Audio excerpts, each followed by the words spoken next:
नमस्कार दोस्तों, कैसे हो आप लोग। मैं साजिद आपका स्वागत करता हूं आपके अपने YouTube चैनल फाइटर एजुकेशन पे। दोस्तों, जैसा कि दोस्तों आप लोगों ने थंबनेल में देखा, मैं रोज आपके लिए अनुपात समानुपात के क्वेश्चन करवाता हूं। दोस्तों, आज अनुपात एवं समानुपात का पार्ट 4 है। अगर दोस्तों आपने इससे पहले 3 पार्ट नहीं देखे हैं तो उनको भी जरूर देखिएगा दोस्तों, क्योंकि ये क्वेश्चन जो आपके हैं आगामी एग्जाम में होने वाले दोस्तों बहुत ही महत्वपूर्ण, आगामी एग्जाम में होने वाले एग्जाम में बहुत ही महत्वपूर्ण भूमिका निभाने वाले दोस्तों यहीं से क्वेश्चन आएंगे। आइए दोस्तों देखते हैं अनुपात समानुपात का पार्ट 4 क्या बोल रहे हैं। पहला क्वेश्चन अनुपात समानुपात का पार्ट 4। दोस्तों ये क्वेश्चन जो है बहुत ही महत्वपूर्ण क्वेश्चन है। देखते हैं क्या बोलता है पहला क्वेश्चन। पी और क्यू के मासिक वेतन का अनुपात 4:3 है। यदि पी और क्यू के वर्तमान वेतन में क्रमशः 10% तथा 5% की वृद्धि हुई हो तो नया अनुपात क्या होगा। मेरे भाई हमेशा इस बात को ध्यान हम रखेंगे। क्या बोला, यदि पी और क्यू का मासिक वेतन जो है 4:3 है।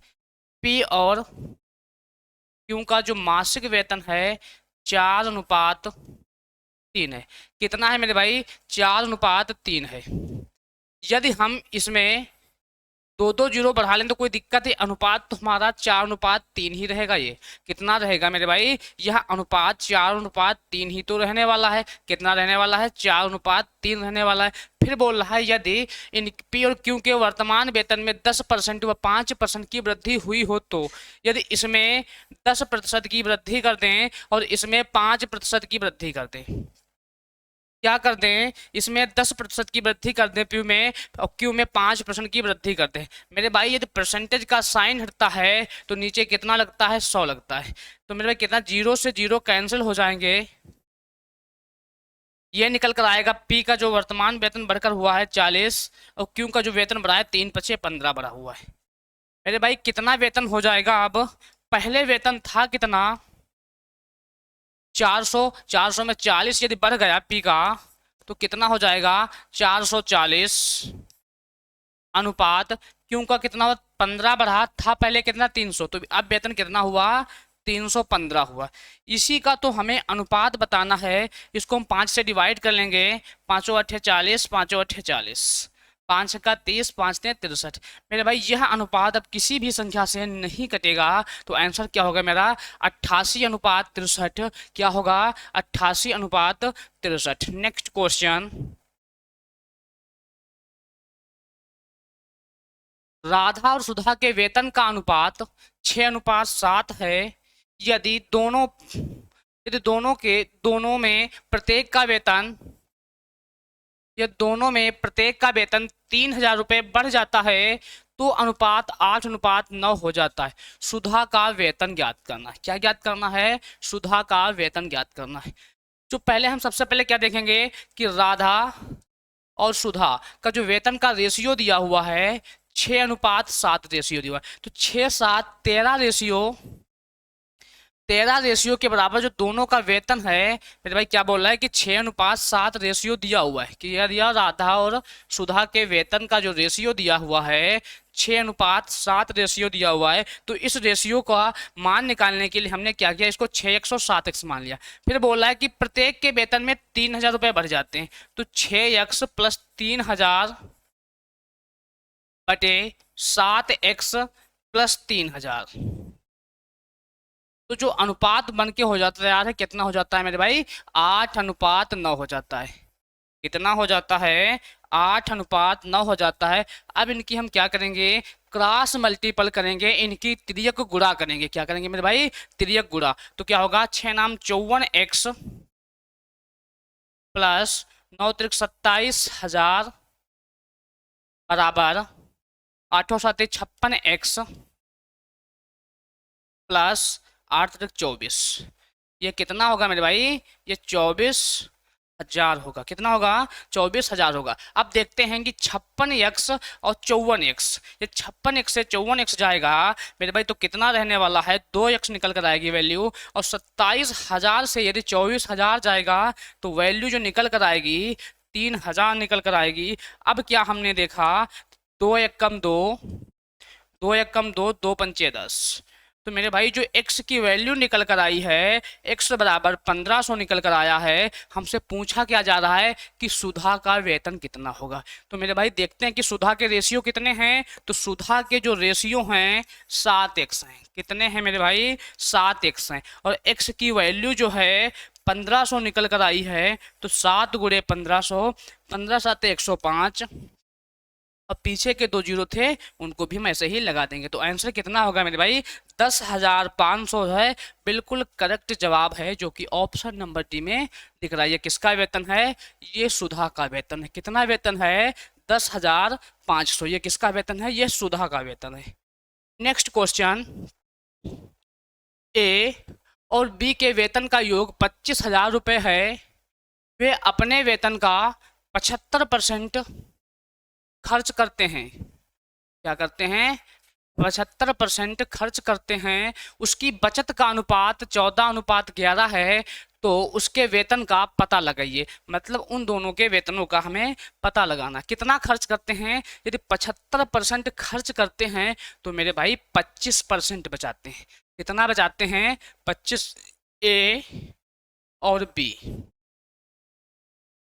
ए और बी। तो ए का जो रेशियो बचत का है 14, बी का कितना है 11। मेरे भाई सबसे पहले एक सूत्र हम जानेंगे कि आय बराबर होता क्या है। आय बराबर खर्च प्लस बचत। क्या होती है? आय बराबर खर्च प्लस बचत। हमने क्या देखा? बोला है कि 75% खर्च करता है और बचत का जो अनुपात है 14:11 है। तो ये 14 जो अनुपात है ये किसके बराबर है मेरे भाई? ये 25% के बराबर है। हमने क्या कहा? मेरी बात ध्यान से सुनना मेरे भाई। यदि आय उसकी 100% है, जिसमें से यदि उसने 75 खर्च कर दिया तो बचत हुई कितनी? सभी बच्चे जवाब देंगे कितनी बचत हुई? कितनी हुई मेरे भाई? 25% की बचत हुई। तभी तो हमारी आय 100% होगी। यदि हमने 100 रुपये प्रति माह कमाए, जिसमें से 75 खर्च कर दिए, तो मेरे पास जो बचत बची हुई है कितनी बची है मेरे भाई? सभी बच्चे बताएंगे कितनी बची हुई है? 25 बची हुई है। कितनी बची है? 25 बची हुई है। तो यही 25% के बराबर ये 14 भी है और यही 25% के बराबर ये 11 भी है। अब मेरे बच्चे इस बात को ध्यान देंगे कि 25% के बराबर 14 भी है और 25% के बराबर 11 भी। तो हम एक बात आप लोगों को बताते हैं, कोई भी संख्या बड़ी से बड़ी हो या संख्या छोटी से छोटी हो, प्रत्येक संख्या अपने आप में वह 100% के बराबर होती है। क्या होती है मेरे भाई? कि प्रत्येक संख्या अपने आप में 100% के बराबर होती है। ध्यान देना इस बात को। यदि 25 के बराबर 14 है तो 1% बराबर 14/25 और 100 की वैल्यू हमें निकालना है। तो 25 चौके 100, 14 चक्कू 56। मतलब ए की जी आय का जो रेशियो है 56 है। बी की रेशियो देखते हैं, बी का रेशियो तो 1% के बराबर 11/25। अब जब 100 की वैल्यू निकालेंगे तो 25 चौके 100, 11 चौक 44। तो जो बी की रेशियो निकलेगा आय का 44 निकलेगा। हमने क्या देखा? हमसे पूछा जा रहा है कि उसके वेतन का पता लगाएं। तो 56 44 जब ऐड करेंगे 6 4 10, 5 4 9 1 10, कितना निकल के आया? यह 100 निकल कर आया। यह जो निकल कर आया दोनों का योग निकल कर आया है, ए और बी का कितना निकल कर आया मेरे भाई? 100 निकल कर। यही 100 रेशियो के बराबर, इसी 100 रेशियो के बराबर जो सवाल में दोनों की आयों का योग दिया है, यह 25,000 दिया हुआ है। इतना दिया हुआ है, यह 25,000 दिया हुआ है। तो 2 जीरो से 2 जीरो कैंसिल होंगे। एक रेशियो की जो वैल्यू निकल कर आएगी 250 निकल कर आएगी। हमसे पूछा क्या जा रहा है कि दोनों की आयों का आय क्या होंगी। तो ए की आय क्या है? 56। तो ए की क्या है? 56 रेशियो। एक रेशियो की वैल्यू कितनी है? 56 गुणे 250। एक रेशियो की वैल्यू कितनी है? 250। अब गुणा करवाते हैं। 25 छके 150, हासिल लगा 15, 25 पंच 125, 15 40, 140। तो ए की आय कितनी है? 14,000 है। बी की आय जब निकालेंगे तो बी की आय के रेशियो कितने हैं? 44 रेशियो हैं। और एक रेशियो की वैल्यू कितनी है मेरे भाई? एक रेशियो की जो वैल्यू है 250 है तो 250 से इसमें भी गुणा करवाते हैं तो क्या निकल गया ये वाला 0, 25 चौके 100, हाथ से लगा 10, 25 चौके 100, 100 10 11, 110। तो बी की जो आय है 11,000 है, ए की आय कितनी मेरे भाई 14,000, जो कि ऑप्शन नंबर बी बिल्कुल करेक्ट होने वाला है। ए की आय 14,000 और बी की आय 11,000। नेक्स्ट क्वेश्चन, सुरेश अपनी नौकरी की शुरुआत एक मासिक वेतन से करता है और हर वर्ष एक निश्चित वेतन वृद्धि प्राप्त करता है। क्या करता है? हर वर्ष एक निश्चित वेतन वृद्धि प्राप्त करता है। यदि 4 वर्ष बाद उसका वेतन 1,200 रुपये और 11 वर्ष के सेवा के बाद उसका वेतन 1,550 रुपये था तो उसका शुरुआती वेतन क्या था? मेरे भाई बहुत ही मोस्ट इम्पोर्टेंट क्वेश्चन है। देखते हैं क्या बोल रहा सवाल है। सुरेश अपनी नौकरी की शुरुआत एक मासिक वेतन से करता है, हर वर्ष की निश्चित वेतन वृद्धि प्राप्त करता है। यदि 4 वर्ष के बाद उसका वेतन 1,200 है। क्या देखते हैं 4 वर्ष के बाद, 4 वर्ष के बाद इसका जो वेतन है 1,200 रुपये। फिर बोल रहा है कि 11 वर्ष की सेवा के बाद, 11 वर्ष की सेवा के बाद यह वेतन 1,550 रुपये हो जाता है। कितना हो गया मेरे भाई? 1,550 हो गया। हमने क्या देखा? पहले 4 वर्ष थे, अब कितना समय उसने गुजारा है? 11 वर्ष का समय गुजारा है। तो पहले से अब तक उसने कितने वर्ष अधिक गुजारे हैं? तो 7 वर्ष। टी मतलब टाइम, 7 वर्ष उसने अधिक समय गुजारे। अब देखते हैं यदि उसने 7 वर्ष अधिक गुजारे हैं तो रुपए कितने अधिक गुजारे? तो 12 3 15 मतलब 350 रुपये।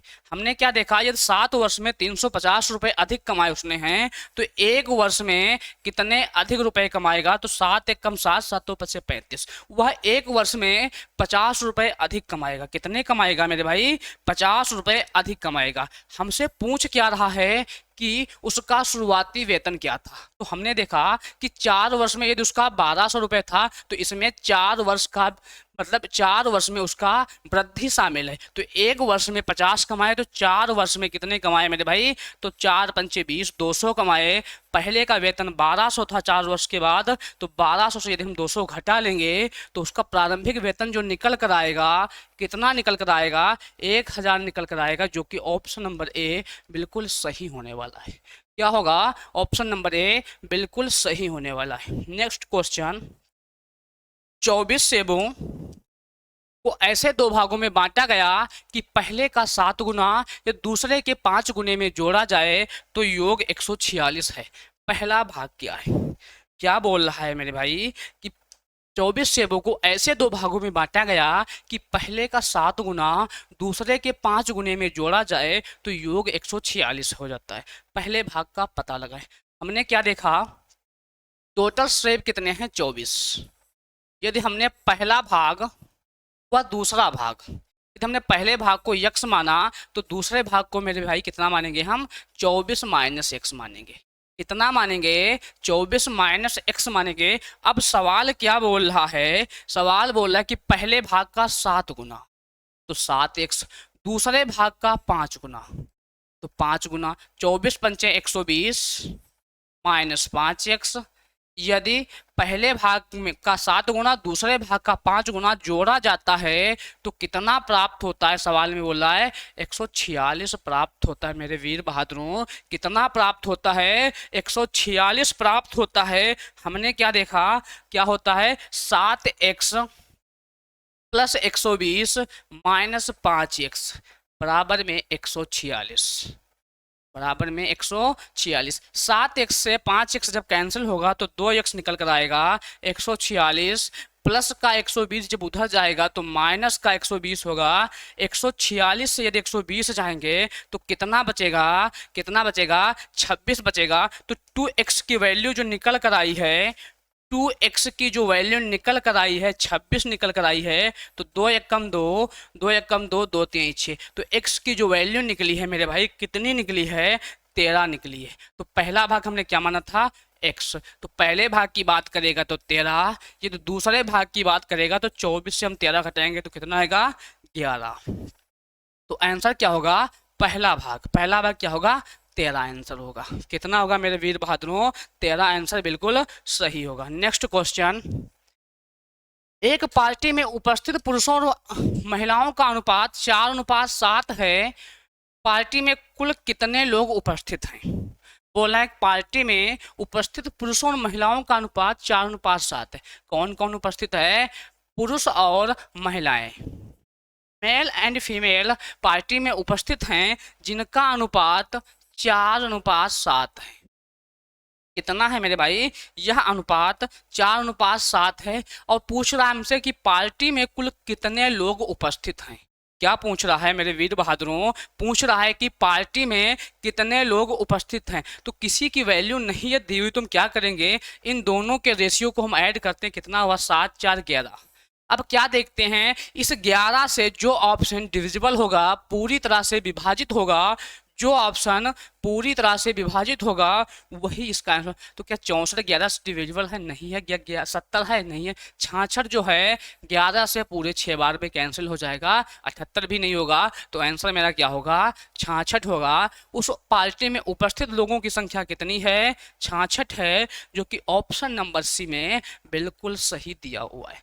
नेक्स्ट क्वेश्चन, एक कक्षा में 40 विद्यार्थी हैं। एक दिन 7/10 विद्यार्थी उपस्थित थे, तो उस दिन अनुपस्थित विद्यार्थियों की संख्या क्या है? बोल रहा है कि 40 विद्यार्थी हैं, जिसमें से एक दिन 7/10 विद्यार्थी उपस्थित थे, तो उस दिन अनुपस्थित विद्यार्थियों की संख्या क्या है?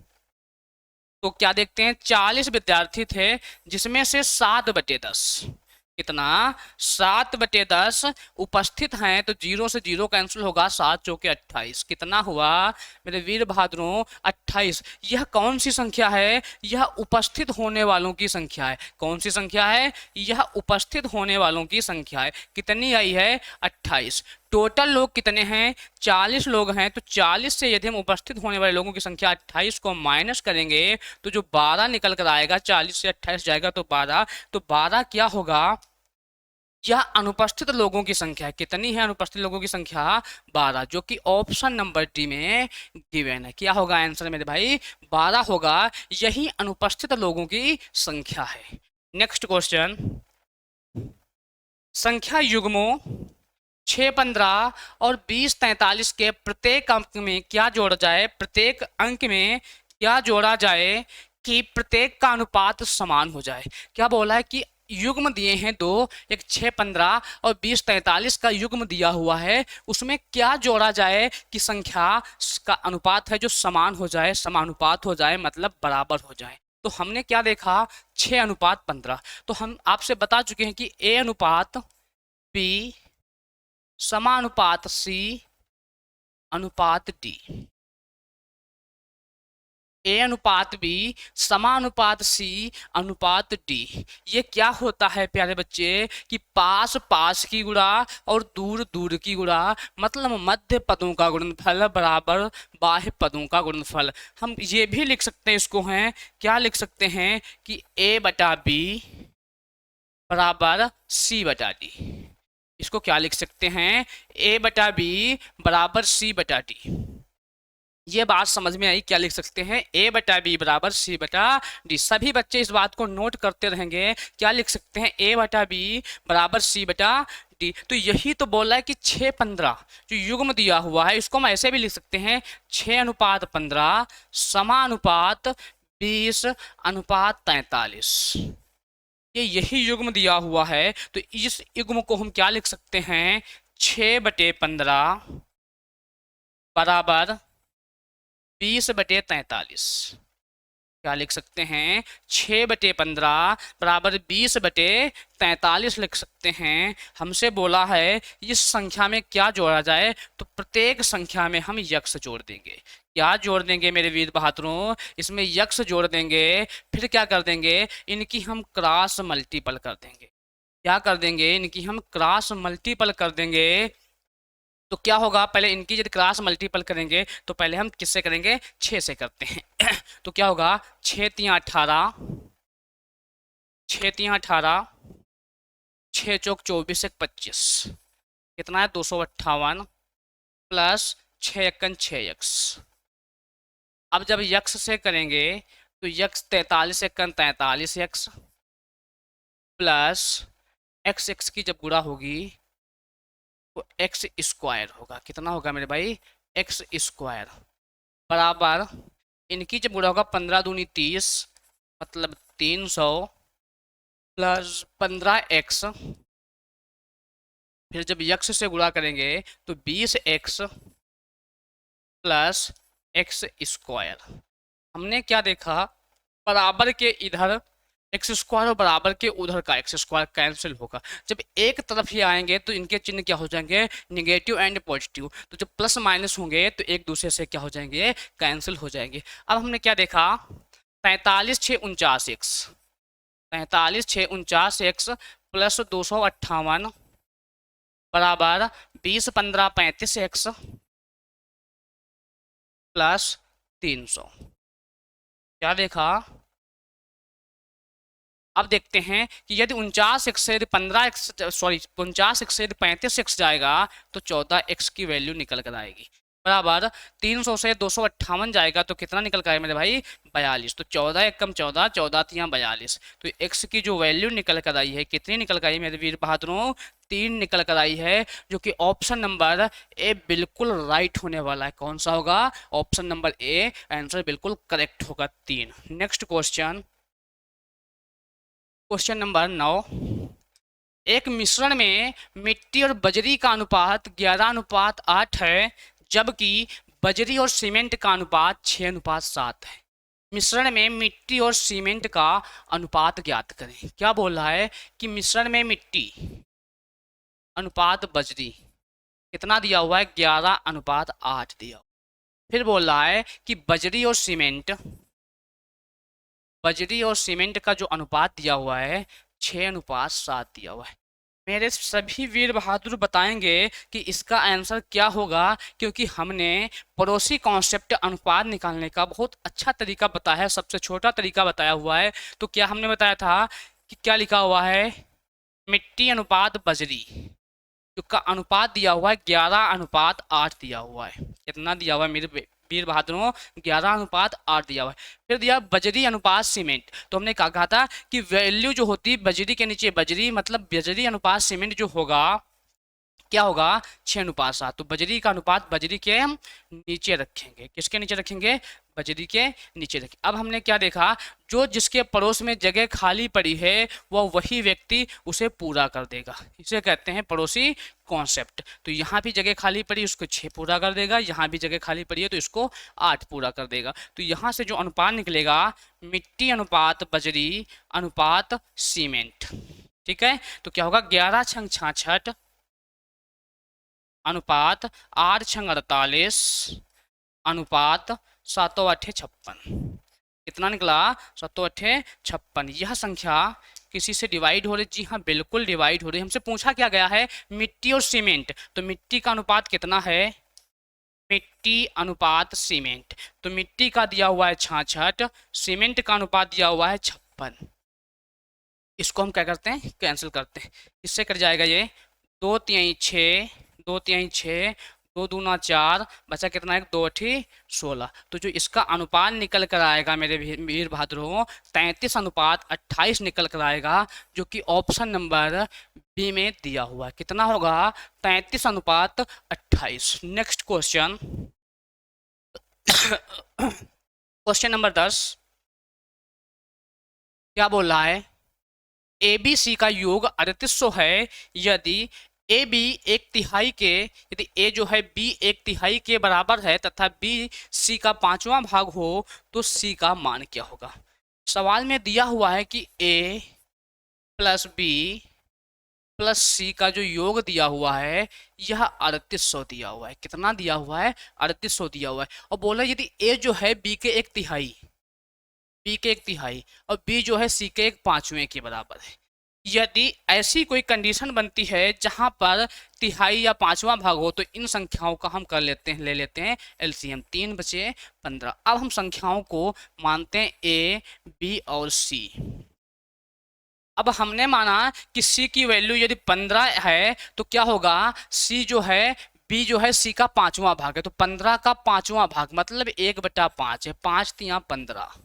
तो बी की जो वैल्यू होगी 3 होगी तो ए की वैल्यू कितनी निकलेगी? क्या बोल रहा है कि यदि ए बी का 1/3 है, 3 का जो बी की वैल्यू है उसका ए कितना है? 1/3। तो 3 का 1/3 वैल्यू कितनी निकलेगी? 1। तो ए की जो वैल्यू निकली है मेरे वीर बहादुरों, कितनी निकली है? 1 निकली है। हमसे पूछा क्या गया है कि सी का मान क्या होगा? क्या देखते हैं, 15 3 18 19, इसी 19 रेशियो के बराबर इन संख्याओं का जो योग सवाल में दिया हुआ है 3800 दिया हुआ है। कितना दिया हुआ है मेरे भाई? कितना दिया हुआ है? 3800। 19 एक कम 19, 19 दूना 38। एक रेशियो की जो वैल्यू निकली है 200 निकली है। कितनी निकली मेरे वीर बहादुरों?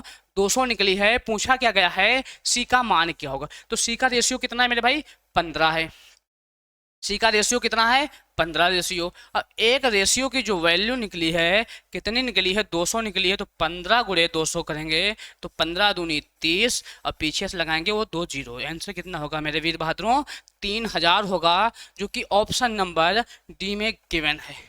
तो ये थे आज के टॉप 10 प्रश्न। आई होप आप लोगों को वीडियो अच्छी लगी होगी, क्वेश्चन समझ में आए होंगे। यदि वीडियो अच्छी लगी है तो वीडियो को लाइक शेयर कमेंट जरूर करें, चैनल को ज़्यादा से ज़्यादा सब्सक्राइब करिए और अपना सपोर्ट में प्यार देते रहे। ओके दोस्तों, धन्यवाद। आज के लिए इतना ही, मिलते हैं अगली वीडियो में अगले टॉपिक के साथ।